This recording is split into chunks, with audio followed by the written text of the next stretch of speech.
വിശുദ്ധ മർക്കോസ് എഴുതിയ സുവിശേഷം അധ്യായം 1. ദൈവപുത്രനായ യേശുക്രിസ്തുവിൻ്റെ സുവിശേഷത്തിൻ്റെ ആരംഭം. ഇതാ, നിനക്ക് മുൻപേ ഞാൻ എൻ്റെ ദൂതനെ അയക്കുന്നു. അവൻ നിന്റെ വഴിയൊരുക്കും.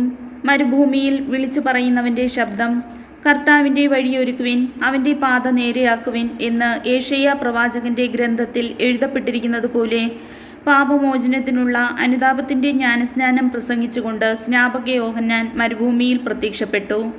യൂദയ മുഴുവനിലെയും ജെറുസലേമിലെയും ജനങ്ങൾ അവൻ്റെ അടുത്തെത്തി.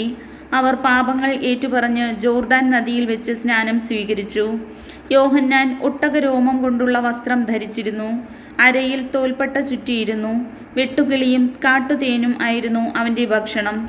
അവൻ ഇപ്രകാരം ഉദ്ഘോഷിച്ചു: എന്നേക്കാൾ ശക്തനായവൻ എൻ്റെ പിന്നാലെ വരുന്നു. കുനിഞ്ഞ് അവൻ്റെ ചെരുപ്പിൻ്റെ വള്ളികൾ അഴിക്കാൻ പോലും ഞാൻ യോഗ്യനല്ല. ഞാൻ നിങ്ങൾക്ക് ജലം കൊണ്ടുള്ള സ്നാനം നൽകി, അവനോ പരിശുദ്ധാത്മാവിനാൽ നിങ്ങൾക്ക് സ്നാനം നൽകും. യേശുവിൻ്റെ ജ്ഞാനസ്നാനം. അന്നൊരിക്കൽ യേശു ഗലീലിയിലെ നസ്രത്തിൽ നിന്ന് വന്ന് ജോർദാനിൽ വെച്ച് യോഹന്നാനിൽ നിന്ന് സ്നാനം സ്വീകരിച്ചു. വെള്ളത്തിൽ നിന്ന് കയറുമ്പോൾ പെട്ടെന്ന് ആകാശം പിളരുന്നതും ആത്മാവ് പ്രാവിൻ്റെ രൂപത്തിൽ തൻ്റെ മേൽ ഇറങ്ങി വരുന്നതും അവൻ കണ്ടു. സ്വർഗത്തിൽ നിന്ന് ഒരു സ്വരമുണ്ടായി: നീ എൻ്റെ പ്രിയപുത്രൻ, നിന്നിൽ ഞാൻ പ്രസാദിച്ചിരിക്കുന്നു. ഉടനെ ആത്മാവ് അവനെ മരുഭൂമിയിലേക്ക് നയിച്ചു. സാത്താനാൽ പരീക്ഷിക്കപ്പെട്ട് 40 ദിവസം അവൻ മരുഭൂമിയിൽ വസിച്ചു. അവൻ വന്യമൃഗങ്ങളോടുകൂടിയായിരുന്നു. ദൈവദൂതന്മാർ അവനെ ശുശ്രൂഷിച്ചു. യോഹന്നാൻ ബന്ധനസ്ഥനായപ്പോൾ യേശു ദൈവത്തിൻ്റെ സുവിശേഷം പ്രസംഗിച്ചുകൊണ്ട് ഗലീലിയിലേക്ക് വന്നു. അവൻ പറഞ്ഞു: സമയം പൂർത്തിയായി, ദൈവരാജ്യം സമീപിച്ചിരിക്കുന്നു. അനുതപിച്ച് സുവിശേഷത്തിൽ വിശ്വസിക്കുവിൻ. അവൻ ഗലീലി കടൽ തീരത്തുകൂടെ കടന്നു പോകുമ്പോൾ ശിമയോനെയും അവൻ്റെ സഹോദരൻ അന്ത്രയോസിനെയും കണ്ടു. മീൻപിടുത്തക്കാരായ അവർ കടലിൽ വലയെറിയുകയായിരുന്നു. യേശു അവരോട് പറഞ്ഞു: എന്നെ അനുഗമിക്കുവിൻ, ഞാൻ നിങ്ങളെ മനുഷ്യരെ പിടിക്കുന്നവരാക്കും. ഉടനെ വല ഉപേക്ഷിച്ച് അവർ അവനെ അനുഗമിച്ചു. കുറച്ചു ദൂരം കൂടി പോയപ്പോൾ സെബദിയുടെ പുത്രനായ യാക്കോബിനെയും അവൻ്റെ സഹോദരൻ യോഹന്നാനെയും കണ്ടു. അവർ വഞ്ചിയിലിരുന്ന് വലയുടെ കേട് പോക്കുകയായിരുന്നു. ഉടനെ അവൻ അവരെയും വിളിച്ചു. അവർ പിതാവായ സെബദിയെ സേവകരോടൊപ്പം വള്ളത്തിൽ വിട്ട് അവനെ അനുഗമിച്ചു. അവർ കഫർനാമിലെത്തി. സാബത്ത് ദിവസം അവൻ സിനഗോഗിൽ പ്രവേശിച്ച് പഠിപ്പിച്ചു.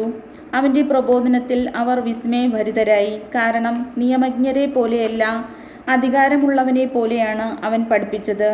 അശുദ്ധാത്മാവ് ബാധിച്ച ഒരുവൻ അവിടെയുണ്ടായിരുന്നു. അവൻ അലറി: നസ്രായനായ യേശുവേ, നീ എന്തിന് ഞങ്ങളുടെ കാര്യത്തിൽ ഇടപെടുന്നു? ഞങ്ങളെ നശിപ്പിക്കാനാണോ നീ വന്നിരിക്കുന്നത്? നീ ആരാണെന്ന് എനിക്കറിയാം, ദൈവത്തിൻ്റെ പരിശുദ്ധൻ.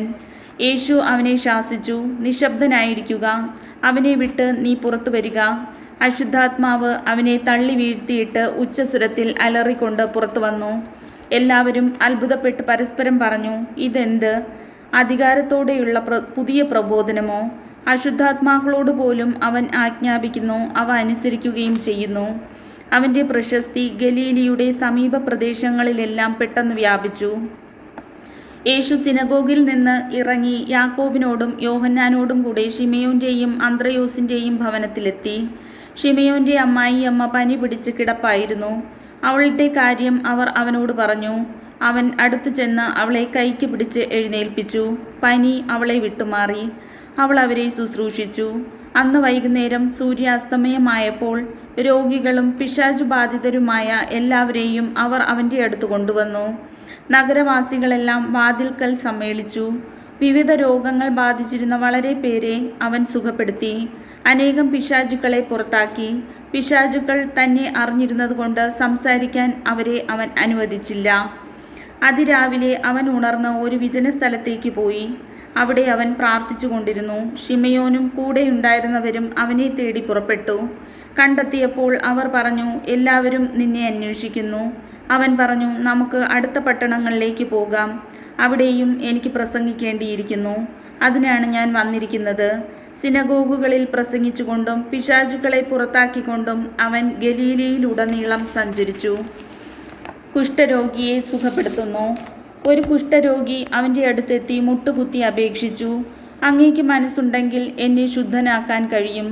അവൻ കരുണ തോന്നി കൈ നീട്ടി അവനെ സ്പർശിച്ചുകൊണ്ട് പറഞ്ഞു: എനിക്ക് മനസ്സുണ്ട്, നിനക്ക് ശുദ്ധിയുണ്ടാകട്ടെ. തൽക്ഷണം കുഷ്ഠം മാറി അവന് ശുദ്ധി വന്നു. യേശു അവനെ കർശനമായി താക്കീത് ചെയ്ത് പറഞ്ഞയച്ചു. നീ ഇതേപ്പറ്റി ആരോടും ഒന്നും സംസാരിക്കരുത്. എന്നാൽ പോയി പുരോഹിതന് നിന്നെ തന്നെ കാണിച്ചു കൊടുക്കുക. മോശയുടെ കൽപ്പനയനുസരിച്ച് ജനങ്ങൾക്ക് സാക്ഷ്യത്തിനായി ശുദ്ധീകരണ കാഴ്ചകൾ സമർപ്പിക്കുകയും ചെയ്യുക. എന്നാൽ അവൻ പുറത്തു ചെന്ന് വളരെ കാര്യങ്ങൾ പ്രഘോഷിക്കാനും ഇത് പ്രസിദ്ധമാക്കാനും തുടങ്ങി.